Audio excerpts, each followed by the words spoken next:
আর বন্ধুরা এই ভিডিওটা দেখো।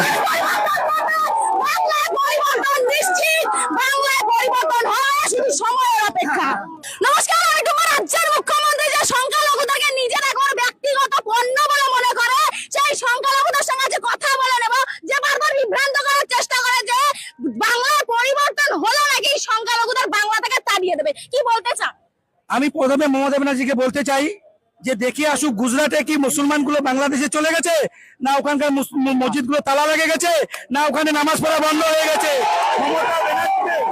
মমতা ব্যানার্জিকে আপনার চ্যানেলের মারফতে আমি বলতে যাচ্ছি, শুধু কি পশ্চিমবাংলায় ওই বিজেপি সরকার আসলে মুসলমান গুলো বাংলাদেশে চলে যাবে, নামাজ পড়া বন্ধ হয়ে যাবে, আজান দেওয়া বন্ধ হয়ে যাবে, আর আমরা বাংলাদেশে চলিয়ে যাব?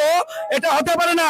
এই জুজু মমতা ব্যানার্জি অনেক দেখিয়েছে, আর না, এবার পশ্চিম বাংলা থেকে ইনশাআল্লাহ মমতা ব্যানার্জিকে বিসর্জন দিচ্ছি এবং দিয়ে দিয়েছি নরেন্দ্র মোদীজিকে আজকে